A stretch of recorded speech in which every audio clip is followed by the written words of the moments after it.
Chapter 26. Wolf Larson took the distribution of the whiskey off my hands, and the bottles began to make their appearance while I worked over the fresh batch of wounded men in the forecastle. I had seen whiskey drunk, such as whiskey and soda by the men of the clubs, but never as these men drank it. From pannikins and mugs, and from the bottles, great brimming drinks, each one of which was in itself a debauch. But they did not stop at one or two. They drank, and ever the bottles slipped forward, and they drank more. Everybody drank. The wounded drank. Ufti, who helped me, drank. Only Louis refrained, no more than cautiously wetting his lips with the liquor, though he joined in the revels with an abandon equal to that of most of them. It was a saturnalia. In loud voices they shouted over the day's fighting, wrangled about details, or waxed affectionate and made friends with the men whom they had fought. Prisoners and captors hiccuped on one another's shoulders and swore mighty oaths of respect and esteem. They wept over the miseries of the past and over the miseries yet to come under the iron rule of Wolf Larson. And all cursed him and told terrible tales of his brutality. It was a strange and frightful spectacle. The small, bunk-lined space, the floor and walls leaping and lurching, the dim light, the swaying shadows lengthening and foreshortening monstrously, the thick air heavy with smoke, and the smell of bodies and iodoform, and the inflamed faces of the men, half men I should call them. I noted Ufti holding the end of a bandage and looking upon the scene, his velvety and luminous eyes glistening in the light like a deer's eyes, and yet I knew the barbaric devil that lurked in his breast and belied all the softness and tenderness, almost womanly, of his face and form. And I noticed the boyish face of Harrison, a good face once, but now a demon's, convulsed with passion as he told the newcomers of the hell ship they were in, and shrieked curses upon the head of Wolf Larson. Wolf Larson it was, always Wolf Larson, enslaver and tormentor of men, a male Circe, and these his swine, suffering brutes that groveled before him and revolted only in drunkenness and in secrecy. And was I, too, one of his swine? I thought. And Maud Brewster? No. I ground my teeth in my anger and determination till the man I was attending winced under my hand, and Ufti looked at me with curiosity. I felt endowed with a sudden strength. What of my newfound love? I was a giant. I feared nothing. I would work my will through it all, in spite of Wolf Larson and of my own 35 bookish years. All would be well. I would make it well. And so, exalted, upborne by a sense of power, I turned my back on the howling inferno and climbed to the deck, where the fog drifted ghostly through the night and the air was sweet and pure and quiet. The steerage, where were 2 wounded hunters, was a repetition of the forecastle, except that Wolf Larson was not being cursed, and it was with a great relief that I again emerged on deck and went aft to the cabin. Supper was ready, and Wolf Larson and Maud were waiting for me. While all his ship was getting drunk as fast as it could, he remained sober. Not a drop of liquor passed his lips. He did not dare it under the circumstances, for he had only Louis and me to depend upon, and Louis was even now at the wheel. We were sailing on through the fog without a lookout and without lights. That Wolf Larson had turned the liquor loose among his men surprised me, but he evidently knew their psychology and the best method of cementing in cordiality what had begun in bloodshed. His victory over Death Larson seemed to have had a remarkable effect upon him. The previous evening he had reasoned himself into the blues, and I had been waiting momentarily for one of his characteristic outbursts. Yet nothing had occurred, and he was now in splendid trim. Possibly his success in capturing so many hunters and boats had counteracted the customary reaction. At any rate, the blues were gone, and the blue devils had not put in an appearance. So I thought at the time, but, me, little I knew him, or knew that even then, perhaps, he was meditating an outbreak more terrible than any I had seen. As I say, he discovered himself in splendid trim when I entered the cabin. He had had no headaches for weeks. His eyes were clear blue as the sky. His bronze was beautiful with perfect health. Life swelled through his veins in full and magnificent flood. While waiting for me, he had engaged Maud in animated discussion. Temptation was the topic they had hit upon, and from the few words I heard, I made out that he was contending that temptation was temptation only when a man was seduced by it and fell. "For look you," he was saying, "as I see it, a man does things because of desire. He has many desires. He may desire to escape pain or to enjoy pleasure, but whatever he does because he desires to do it." But suppose he desires to do two opposite things, neither of which will permit him to do the other, Maud interrupted. "The very thing I was coming to," he said. And between these two desires is just where the soul of the man is manifest, she went on. If it is a good soul, it will desire and do the good action. And the contrary, if it is a bad soul, it is the soul that decides. "Bosh and nonsense," he exclaimed impatiently. "It is the desire that decides. Here is a man who wants to, say, get drunk. Also, he doesn't want to get drunk. What does he do? How does he do it? He is a puppet. He is the creature of his desires, and of the two desires he obeys the strongest one. That is all. His soul hasn't anything to do with it. How can he be tempted to get drunk and refuse to get drunk? If the desire to remain sober prevails, it is because it is the strongest desire. Temptation plays no part, unless—" he paused while grasping the new thought which had come into his mind, "unless he is tempted to remain sober." "Ha, ha, ha," he laughed. "What do you think of that, Mr. Van Weyden?" "That both of you are hair-splitting," I said. "The man's soul is his desires, or, if you will, the sum of his desires is his soul. Therein you are both wrong. You lay the stress upon the desire apart from the soul. Miss Brewster lays the stress on the soul apart from the desire, and in point of fact, soul and desire are the same thing. However," I continued, "Miss Brewster is right in contending that temptation is temptation whether the man yield or overcome. Fire is fanned by the wind until it leaps up fiercely. So is desire like fire. It is fanned as by a wind, by sight of the thing desired, or by a new and luring description or comprehension of the thing desired. There lies the temptation. It is the wind that fans the desire until it leaps up to mastery. That's temptation. It may not fan sufficiently to make the desire overmastering, but insofar as it fans at all, that far is it temptation. And as you say, it may tempt for good as well as for evil." I felt proud of myself as we sat down to the table. My words had been decisive.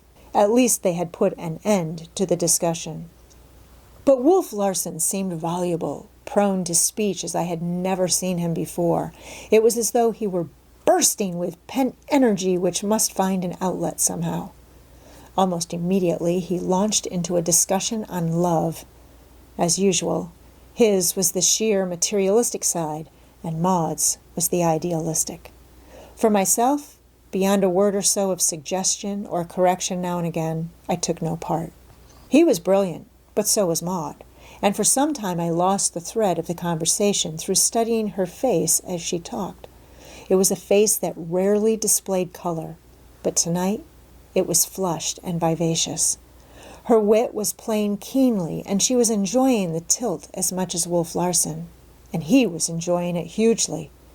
For some reason, though I know not why in the argument, so utterly had I lost it in the contemplation of one stray brown lock of Maud's hair, he quoted from Iseult at Tintagel, where she says, quote, "Blessed am I beyond women, even herein, that beyond all born women is my sin, and perfect my transgression." Unquote. As he had read pessimism into Omar, so now he read triumph, stinging triumph and exaltation into Swinburne's lines. And he read rightly, and he read well. He had hardly ceased reading when Lewis put his head into the companionway and whispered down, "Be easy, will ye? The fog's lifted, and 'tis the port light of a steamer that's crossin' our bow this blessed minute." Wolf Larson sprang on deck, and so swiftly that by the time we followed him he had pulled the steerage slide over the drunken clamor and was on his way forward to close the forecastle scuttle. The fog, though it remained, had lifted high, where it obscured the stars and made the night quite black. Directly ahead of us I could see a bright red light and a white light, and I could hear the pulsing of a steamer's engines. Beyond a doubt, it was the Macedonia. Wolf Larson had returned to the poop, and we stood in a silent group, watching the lights rapidly cross our bow. "Lucky for me, he doesn't carry a searchlight," Wolf Larson said. "What if I should cry out loudly?" I queried in a whisper. "It would be all up," he answered. "But have you thought upon what would immediately happen?" Before I had time to express any desire to know, he had me by the throat with his gorilla grip, and by a faint quiver of the muscles, a hint, as it were, he suggested to me the twist that would surely have broken my neck. The next moment he had released me, and we were gazing at the Macedonia's lights. "What if I should cry out?" Maud asked. "I like you too well to hurt you," he said softly. Nay, there was a tenderness and a caress in his voice that made me wince. "But don't do it just the same, for I'd promptly break Mr. Van Weyden's neck."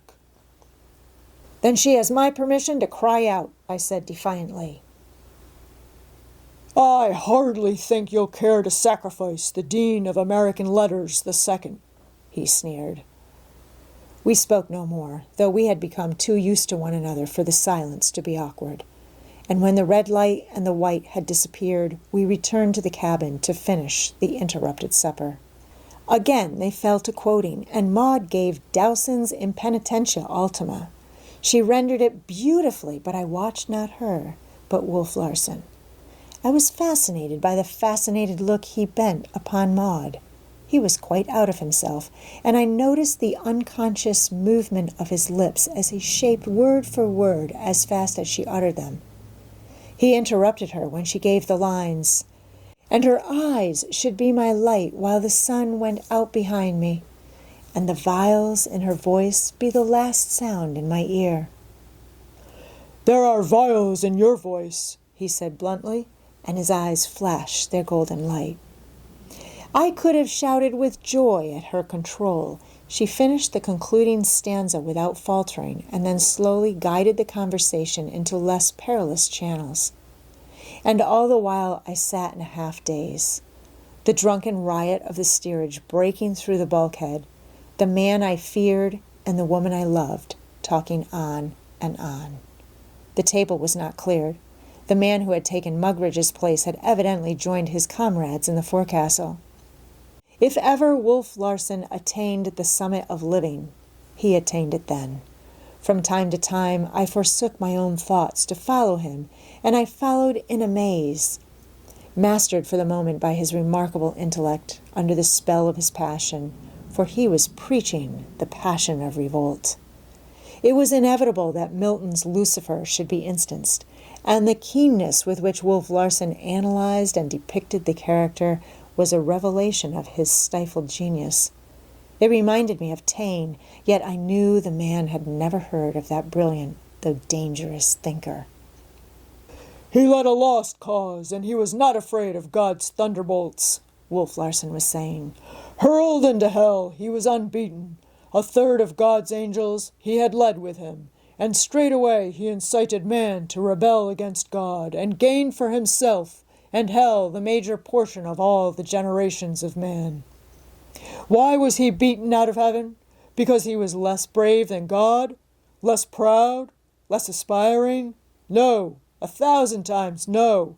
God was more powerful, as he said, whom thunder hath made greater. But Lucifer was a free spirit. To serve was to suffocate. He preferred suffering and freedom to all the happiness of a comfortable servility. He did not care to serve God.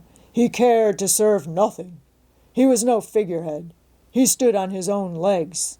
He was an individual. The first anarchist, Maud laughed, rising and preparing to withdraw to her stateroom. Then it is good to be an anarchist, he cried. He too had risen, and he stood facing her where she had paused at the door of her room as he went on.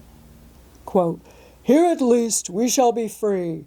The Almighty hath not built here for his envy, will not drive us hence. Here we may reign secure, and in my choice to reign is worth ambition, though in hell. Better to reign in hell than serve in heaven. Unquote. It was the defiant cry of a mighty spirit. The cabin still rang with his voice as he stood there, swaying, his bronzed face shining, his head up and dominant, and his eyes golden and masculine, intensely masculine and insistently soft, flashing upon Maud at the door. Again that unnameable and unmistakable terror was in her eyes, and she said, almost in a whisper, You are Lucifer. The door closed and she was gone. He stood staring after her for a minute, then returned to himself and to me. I'll relieve Lewis at the wheel, he said shortly, and call upon you to relieve at midnight. Better turn in now and get some sleep. He pulled on a pair of mittens, put on his cap, and ascended the companion stairs, while I followed his suggestion by going to bed. For some unknown reason, prompted mysteriously, I did not undress, but lay down fully clothed.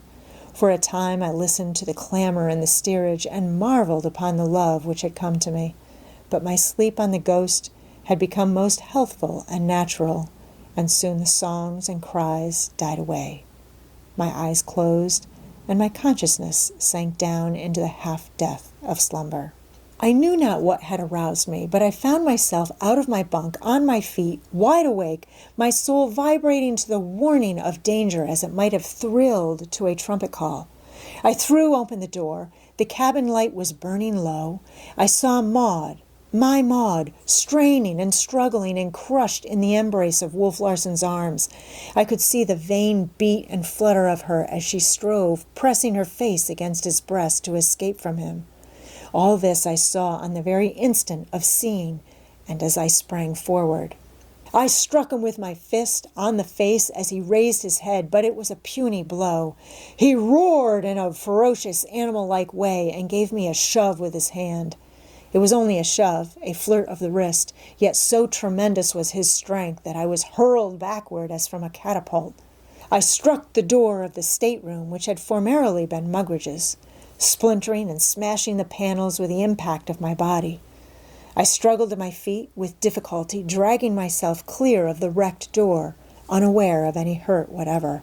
I was conscious only of an overmastering rage. I think I, too, cried aloud as I drew the knife at my hip and sprang forward a second time. But something had happened. They were reeling apart. I was close upon him, my knife uplifted, but I withheld the blow.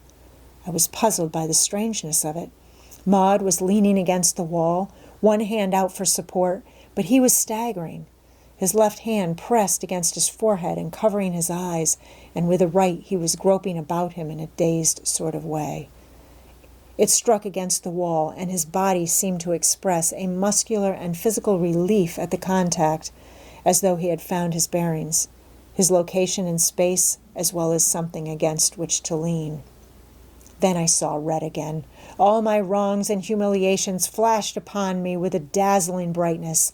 All that I had suffered and others had suffered at his hands, all the enormity of the man's very existence. I sprang upon him, blindly, insanely, and drove the knife into his shoulder. I knew, then, that it was no more than a flesh wound. I had felt the steel grate on his shoulder blade, and I raised the knife to strike at a more vital part. But Maud had seen my first blow, and she cried, "Don't! Please don't!" I dropped my arm for a moment, and a moment only. Again the knife was raised, and Wolf Larson would have surely died had she not stepped between. Her arms were around me, her hair was brushing my face. My pulse rushed up in an unwanted manner, yet my rage mounted with it. She looked me bravely in the eyes. "For my sake," she begged. I would kill him for your sake, I cried, trying to free my arm without hurting her. Hush, she said, and laid her fingers lightly on my lips. I could have kissed them, had I dared. Even then, in my rage, the touch of them was so sweet, so very sweet. Please, please, she pleaded, and she disarmed me by the words, as I was to discover they would ever disarm me. I stepped back, separating from her, and replaced the knife in its sheath. I looked at Wolf Larson. He still pressed his left hand against his forehead. It covered his eyes. His head was bowed. He seemed to have grown limp. His body was sagging at the hips. His great shoulders were drooping and shrinking forward. Van Weyden, he called hoarsely, and with a note of fright in his voice. Oh, Van Weyden, where are you? I looked at Maud. She did not speak, but nodded her head. Here I am, I answered, stepping to his side. What is the matter? Help me to a seat, he said in the same hoarse, frightened voice. I am a sick man, a very sick man, Hump, he said as he left my sustaining grip and sank into a chair. His head dropped forward on the table and was buried in his hands. From time to time it rocked back and forward as with pain. Once, when he half raised it, I saw the sweat standing in heavy drops on his forehead about the roots of his hair. I am a sick man, a very sick man, he repeated again, and yet once again. What is the matter? I asked, resting my hand on his shoulder. What can I do for you? But he shook my hand off with an irritated movement, and for a long time I stood by his side in silence. Maud was looking on, her face awed and frightened. What had happened to him we could not imagine. Hump, he said at last. I must get into my bunk. Lend me a hand. I'll be all right in a little while. It's those damn headaches, I believe. I was afraid of them. I had a feeling. No, I don't know what I'm talking about. Help me into my bunk. But when I got him into his bunk, he again buried his face in his hands, covering his eyes, and as I turned to go, I could hear him murmuring, I am a sick man, a very sick man. Maud looked at me inquiringly as I emerged. I shook my head, saying, Something has happened to him. What? I don't know. He is helpless and frightened, I imagine, for the first time in his life. It must have occurred before he received the knife thrust, which made only a superficial wound. You must have seen what happened. She shook her head. I saw nothing. It is just as mysterious to me. He suddenly released me and staggered away. But what shall we do? What shall I do? If you will wait, please, until I come back, I answered. I went on deck. Lewis was at the wheel. You may go forward and turn in, I said, taking it from him. He was quick to obey, and I found myself alone on the deck of the Ghost. As quietly as was possible, I clewed up the topsails, lowered the flying jib and staysail, backed the jib over, and flattened the mainsail. Then I went below to Maud. I placed my finger on my lips for silence and entered Wolf Larson's room. He was in the same position in which I had left him, and his head was rocking, almost writhing from side to side. Anything I can do for you? I asked. He made no reply at first, but on my repeating the question, he answered, No, I'm all right. Leave me alone till morning. But as I turned to go, I noted that his head had resumed its rocking motion. Maud was waiting patiently for me, and I took notice with a thrill of joy of the queenly poise of her head and her glorious calm eyes. Calm and sure they were as her spirit itself. Will you trust yourself to me for a journey of 600 miles or so? I asked. You mean? She asked, and I knew she had guessed aright. Yes, I mean just that, I replied. There is nothing left for us but the open boat. For me, you mean, she said. You are certainly as safe here as you have been. No, there is nothing left for us but the open boat, I iterated stoutly. Will you please dress as warmly as you can, at once, and make into a bundle whatever you wish to bring with you?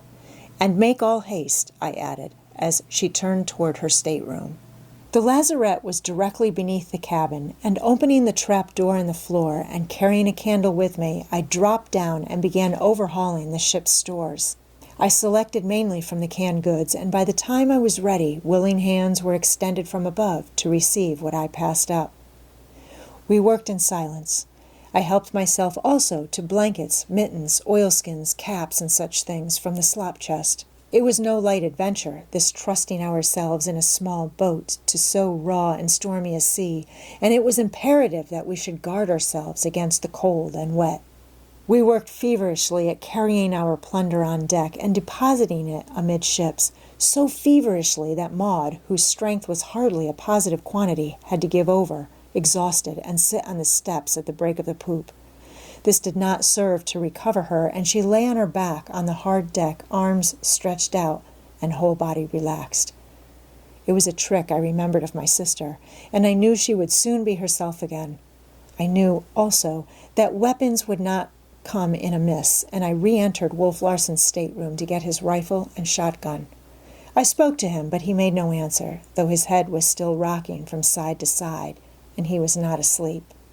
"Goodbye, Lucifer," I whispered to myself as I softly closed the door. Next to obtain was a stock of ammunition, an easy matter, though I had to enter the steerage companionway to do it. Here the hunters stored the ammunition boxes they carried in the boats, and here, but a few feet from their noisy revels, I took possession of 2 boxes. Next, to lower a boat. Not so simple a task for one man. Having cast off the lashings, I hoisted first on the forward tackle, then on the aft till the boat cleared the rail, when I lowered away one tackle and then the other for a couple of feet till it hung snugly above the water against the schooner's side. I made certain that it contained the proper equipment of oars, rowlocks, and sail. Water was a consideration, and I robbed every boat aboard of its breaker. As though there were 9 boats all told, it meant that we should have plenty of water, and ballast as well, though there was the chance that the boat would be overloaded, what of the generous supply of other things I was taking. While Maud was passing me the provisions, and I was storing them in the boat, a sailor came on deck from the forecastle. He stood by the weather rail for a time. We were lowering over the lee rail, and then sauntered slowly amidships, where he again paused and stood facing the wind with his back toward us. I could hear my heart beating as I crouched low in the boat. Maud had sunk down upon the deck and was, I knew, lying motionless, her body in the shadow of the bulwark. But the man never turned, and after stretching his arms above his head and yawning audibly, he retraced his steps to the forecastle scuttle and disappeared. A few minutes sufficed to finish the loading, and I lowered the boat into the water. As I helped Maud over the rail and felt her form close to mine, it was all I could do to keep from crying out, "I love you! I love you!" Truly, Humphrey Van Weyden was at last in love, I thought, as her fingers clung to mine while I lowered her down to the boat. I held on to the rail with one hand and supported her weight with the other, and I was proud at that moment of the feat. It was a strength I had not possessed a few months before, on the day I said goodbye to Charlie Feruseth and started for San Francisco on the ill-fated Martinez. As the boat ascended on a sea, her feet touched and I released her hands. I cast off the tackles and leaped after her.